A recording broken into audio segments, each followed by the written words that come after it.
मुझे एक बात बताइए, वोट जिस तरीके से मैं सबकी बातें सुन रहा हूँ और बीजेपी दावा कर रही है कि मोदी का चेहरा, विधानसभा में भी पीएम मोदी का चेहरा ही था, तो क्या वोट सिर्फ मोदी के चेहरे पर पड़ने वाले हैं, बाकी कैंडिडेट कोई भी हो, ऐसा ही स्थिति है?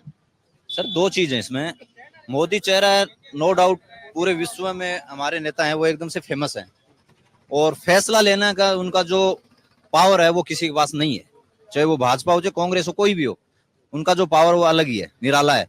पीछे युद्ध चल रहे थे यूक्रेन में इधर, तो अपने भारत के वहां पे जो वासिंदे वहां गए थे वो फंस गए थे, और युद्ध रुकवा के उन लोगों को वहां से निकलवाना। ये तो एक खबर फैलाई गई है, युद्ध रुकवा के। दो देशों का युद्ध कौन कैसे रुकवा सकता है? हाँ, बच्चों को निकालने की कोशिश की जा सकती है, मदद ली जा सकती है, इसको लेकर तमाम आरोप प्रत्यारोप दोनों सब तरफ से हो रहे हैं।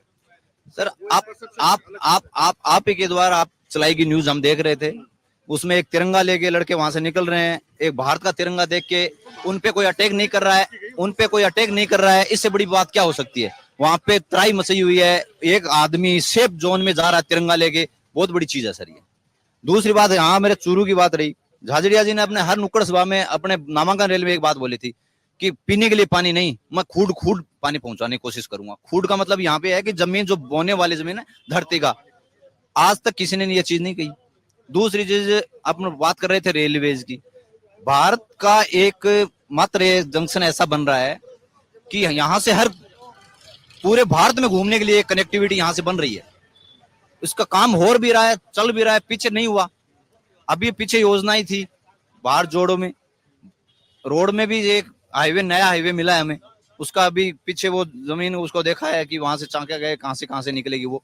रेलवेज का काम चल रहा है यहाँ पे, उद्योगपति जितने भी उनको पूछो आप एमएसएमई में कितना उनको फायदा मिला है भारत सरकार की तरफ से, वो राजस्थान सरकार की स्कीमें नहीं थी, टोटल भारत सरकार की स्कीमें थी, जो डबल इंजन की सरकार में और भी आगे प्रगति करेंगे वो। दूसरी चीज रही यहाँ पे युवाओं की रोजगार की, यहाँ पे इतना बड़ा कोई हब नहीं था, चूरू में एजुकेशन हब नहीं है, कोटा है, सिक्कर है, बहुत बड़े हब है, और सिक्कर तो अभी पिछले 10 साल में बहुत बड़ा हब बना है।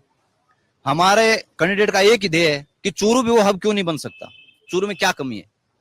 चूरू का वातावरण और सिक्कर वातावरण कुछ फर्क है, पानी का है सबसे बड़ा और मौसम का भी है, लेकिन क्या ये नहीं हो सकता कि यहाँ का युवा बाहर क्यों जाए, यहाँ का खिलाड़ी बाहर क्यों जाए? जहां एक हाथ का इंसान पूरे विश्व में डंका बजा सकता है, यहाँ तो दो हाथ के बहुत इंसान हैं, क्यों बाहर नहीं जा सकते? कितने खिलाड़ी ऐसे हैं उनको यहीं पे दबा दिया गया, दबोच दिया गया, कांग्रेस सरकार में कोई फायदा नहीं मिला। एक बंदा 16 साल की तपस्या के बाद आगे तक निकला, कैसे निकला उसके आप एक बार बायो देखो। जो बंदा एक बार गोल्ड जीतता है फिर घर बढ़ा दिया जाता है, कोई सुविधा नहीं है उसके पास, उसने संघर्ष किया, अपनी माँ के गहने तक बेच दिए। आश्वस्त है आप लोग की झाझड़िया जीत रहे हैं? झाझड़िया जी अच्छे वोटों से जीत रहे हैं सर, बहुत अच्छे जीत रहे हैं। अगर आप ये वीडियो YouTube पर देख रहे हैं तो हमारे चैनल को सब्सक्राइब करें और बेल आइकन को दबाना ना भूलें। अगर आप Facebook पर ये वीडियो देख रहे हैं तो हमारे पेज को लाइक करें।